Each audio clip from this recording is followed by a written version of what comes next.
Real quickly, Mr. Schultz, Mr. Schultz, my dad worked for 40 years at Florida A&M, so I grew up in the shadows, and I'm just excited to hear this innovation is coming to that area. So thank you so much for that. I'd like now, I have Mr. Grothman. I'm going to go a little different direction here. In my state days as state legislator, we learned that students who begin at a local college, live with their parents for 2 or 3 years, and then switch to a 4-year college, and they have them both in Wisconsin, do better than kids who leave to go away right away. My guess is it has something to do with the lifestyle of 18-year-olds who are living apart from their parents for the first time.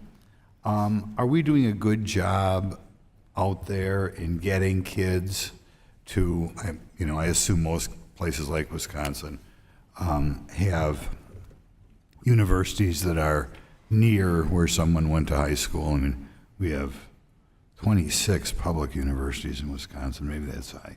Are we doing a good job? Could you comment on that, both as a way to save money and to lessen the chances that you're going to be a dropout? We'll take Mr. Schultz. Yes, sir. Thank you for your question. One of the things that we did as we were working through the development of the program is we did a driving tour, Dr. Mark Brown and I, of South Carolina. One of those institutions we attended was Benedict, there in South Carolina, and they actually have most of the students who attend are right there within their neighborhood. And one of the examples that she actually gave was during the pandemic, there was a student who came from fragile economic background and kept coming to her office saying, when is school going to open? And what we found out is that student came from a fragile economic background, just as you indicated. They were actually living in their car and doing their homework at Chick-fil-A.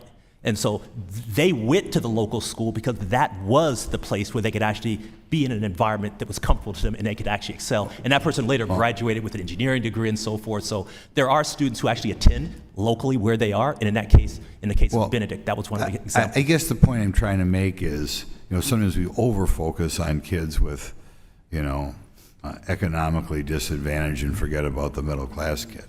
I think what I learned in Wisconsin is, even for an average kid who's staying at home for 2 years, you will both do better academically if you go to a college within driving distance, and you will also save money, so less of a chance that you wind up in debt. Is that something anybody is recommending, or do you believe I am right in both of those? Well, we'll say Dr. Carroll. We find that the key variable for students succeeding is sense of belonging. And so in what you've described, that sense of belonging is coming from family and neighbors. Okay, does anybody even keep track of this stuff? I'll put it that way. Okay, we happen to keep track of it in Wisconsin because we have these 2-year universities. We have people representing the kind of the educational establishment here. I believe, based on experiences in Wisconsin, that kids in general would do better staying at home for the first 2 years because they're less to adapt to party lifestyle, so they do better academically, and they would save money. Are there studies confirming that, or do we not even do studies on that topic? Sir, if I could jump in, there are studies and they show a wide variance depending on how well the systems interact with each other. So in Wisconsin, you might have a fantastic system that interacts well between the community colleges and a 4-year program, but in other states, they've seen actually that students who start at 2-year programs that then want to transfer to a 4-year program do worse because those systems haven't linked up to make those credits transfer. But do we do a study with systems that do link up?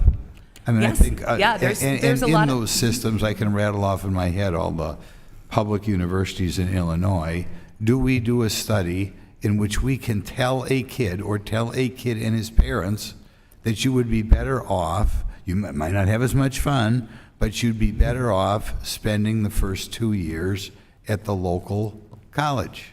I can comment that the financial benefit in the state of Georgia is about a 40% reduction in the total cost of a bachelor's degree if a student starts in the first 2 years of their career at a community college or a 2-year institution and then transfers in. And one of the things we've done at Georgia State through consolidating with our largest community college partner is hardwire the benefits of that program so that the students can seamlessly progress from the 2-year to the 4-year. And I'm getting near the clock running out here, but what I'm going to ask you, when you compare two groups of kids, say in Wisconsin, both going the first 2 years to UW Sheboygan or something and going the last 2 years to UW Green Bay, do the kids who start with 2 years at home do better or worse in their third or fourth year than the kids who went away from school immediately? What we've done with Georgia State, and we have looked at these data very carefully, is get to the point where the students who make this transfer from community college to Georgia State compared to those who start at Georgia State